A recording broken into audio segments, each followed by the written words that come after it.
This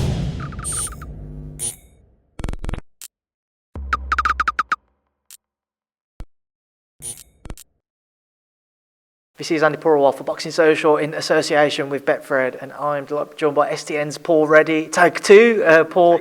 I'm sorry about having to do this, but the sound and my previous take was just not there for whatever reason. So thank you for giving up some time. So going through it again, how are you? Very well, mate. All good since I last saw you, 15 minutes ago, so now we're good. Good to hear that nothing's changed. Let's get straight into it. Callum Smith, his first fight at 175 versus Lenin Castillo. First and most obvious question, why Lenin Castillo? Yeah, so we were looking at Callum, myself and Sean. We were looking at a number of opponents and just looked at the rankings. And Lenin Castillo is someone who I've tried to match a couple of times when I was matchmaking. Boatsy, Craig Richards. Couldn't do it for one reason or another, but I think he's a good yardstick for Callum at the weight. We looked at Dominic Bosa as well. That was another name we put to Matchroom, but fair play to Matchroom. They delivered Castillo, and we've got him on Saturday, and I think it's going to be a good fight. For Callum in his first fight up at 175, what do you expect from him? Is he just more so get some tough rounds under his belt, feel into the weight, or does he need to try and make a bit of a statement to show the rest of the division he's arrived on the scene and he's looking to kind of make a statement and means business? I think a bit of everything there, Andy, because the key thing is Castillo, like I said, he's a good operator at the weight. I think he's someone that a lot of people are familiar with, most notably his performance against Bivol, which probably wasn't Bivol's best performance. But no, I think Callum's just got to prove, look, he's more than just a big guy that's gone up in weight.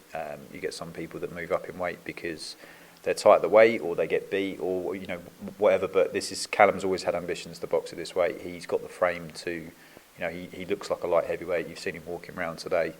You had the photo shoot earlier with Matchroom. I put something up on my Instagram like block, and he just, he's just a wall of muscle, and he just looks so healthy, and he's in a really, really good place. So no, I think you will get a statement from him, whether it is a KO or whether it is a bit of a conclusive beatdown over the 10 rounds.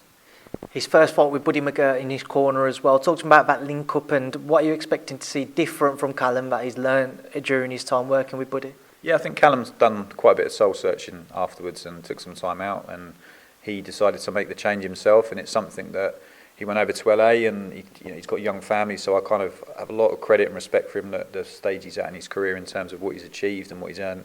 He didn't need to do that, but I think that tells you everything about the man and what his kind of desire and hunger is. So no, I think you're going to see a bit more footwork with Buddy, and I think that's something that Callum acknowledges.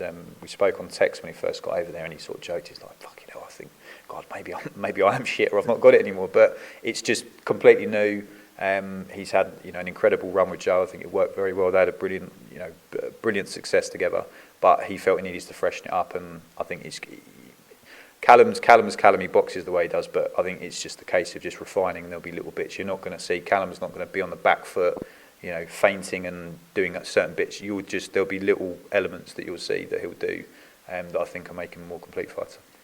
Domestically, I'm sure everybody would love to see him in the mix with the likes of the Anthony Ards, Lyndon Arthurs, Joshua-Usyk, Craig Richards, whatever it's a great division domestically, as I say. But given his past exploits at 168 former number one, are you guys considering any of those names, or is it very much get past Castillo, maybe one more fight before looking at world honours? Yeah, I think great respect to those guys. I know Craig and Anthony have both boxed for world titles, and Boatsy's getting quite close. I think Callum's operated at a higher level than all of them. I don't think any of them would be offended by me saying that. So, no, I think they've got to have something. It goes for anyone really. Look, if you've got a belt, Callum's coming for you. And I think the greatest respect to those guys. If they've got a world title, then of course they become more attractive. But Callum, for me, is in a different position. So, yeah, I think focus on Saturday, of course, perhaps one more. But look, Callum's in charge. Callum's the boss here. So we'll all sit down as a team next week or in a couple of weeks when he's ready, and we'll plot the next move to a world title. A couple of potential fights I did want to just touch on with you. One of them being Gilberto Ramirez. Obviously, for some previous kind of rumours, reports that them two could have met one time at 168. It never happened. Do you think we could see it at 175? Yeah, I'd love to see that. Actually, funny, we were talking about Ramirez earlier because he boxed a few weeks ago and it just went completely under the radar. He's been a bit inactive.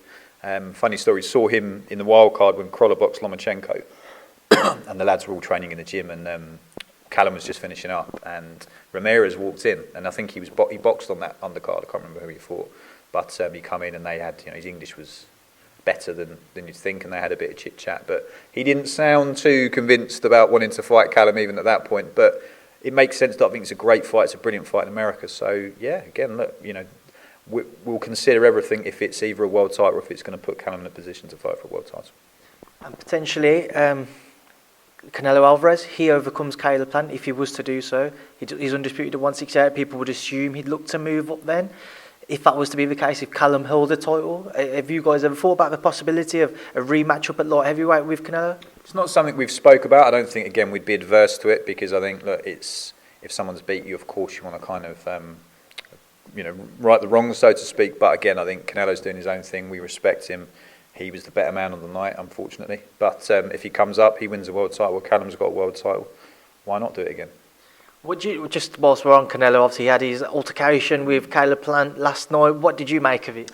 Yeah, it was interesting. You don't really, Billy Joe really peed him off, didn't he? But I think you've not seen him put hands on anyone before. I know you and I spoke off camera about this. So I don't know whether there was a bit of a breakdown in the communication. I think his English is brilliant, but where he called him a motherfucker, I don't know if it was, maybe Canelo took that as he's calling his mother, like as in Canelo's mother, something derogatory. I don't know about yourself, but it was just, that sort of throwaway kind of curse. So not defending either their actions. Fair play to Caleb. He stood his ground. He fancied his chances. And I just think Canelo's used to this. Caleb, great. I think he's a very good fighter, but he's not boxed anyone of this level. So I don't know. I think maybe it was a bit more nerves on his part.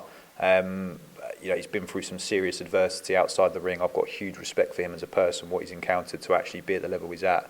I just think Canelo's got too much for him. Just look back to this weekend, Paul. Joshua-Usyk, the headline event. What's your take on that bout? Brilliant fight. Very, very excited to see it like everyone. I think it's a real... it is a pick-em because there's plenty of people that have widely varying opinions. There's some people that think Joshua's going to gas. Other people think Usyk could win conclusively on points. Other people think Joshua might get him out of there in 4 rounds. I think for me, I could see any eventuality. I could see Usyk winning on points. My gut feel, if I've got guns ahead, I just can't see Usyk not getting hit and tagged and hurt by Joshua at some point. I think Anthony's got to impose himself early. I don't think he can just allow the rounds to skip away. I don't think Rob or the team will allow that. I think he's got to touch him in the first couple of rounds and actually just let Usyk know, look, welcome to heavyweight officially. No disrespect to Chisora or Witherspoon. This is the heavyweight, the big physical brute that is Joshua. So, I think Anthony's going to stop him maybe inside 8. But if it goes beyond 8 rounds, it doesn't necessarily mean Usyk's definitely going to get it, because I think Anthony could still win on points, but he's got to put Usyk down a couple of times. But what a brilliant fight. Who have you got? I don't give predictions, Paul. I like to sit on the fence. I don't want to upset anybody. Of course, I have my thoughts, but I don't share them. Just moving forwards, though, obviously into next week, Sandy Ryan returns, another one of your fighters. What are you expecting to see from her in her next outing? Yeah, so Sandy's boxing Eastern European girl. I can't remember her surname, but she's boxed Miriam Gutierrez before, former Katie Taylor foe. So she's tough, she's durable. She'll present something different to what Kirsty Babington did, which I'm keen for with Sandy. For me, matching fighters and building fighters, it's not about just giving them tough fights. Let's just have 10 tough fights and you're ready for a world title. They need to have certain questions asked. They need to see different things, and that's how you learn as you progress through the rounds. Sandy's last 6-rounder, so it'd be good for her to box in Italy, different commission, different setup. I want to get her out ideally in December, so we'll pick that up with Matchroom. Great to get on that Chisora card, her first 8-rounder. We're keeping a close eye on the 140 tournament, which I think is brilliant, by the way, that Eddie's doing. We've got to do our thing, and Sandy's got to have the correct fights, but we'll be looking very interestingly at that come 12 months' time, who ends up the winner of that tournament.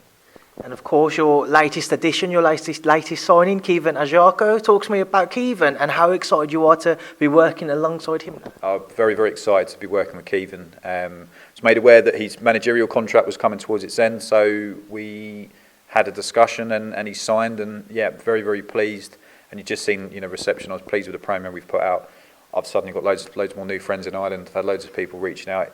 He's been brilliant as well in terms of the media, and he's actually sort of fully bought into my idea and vision.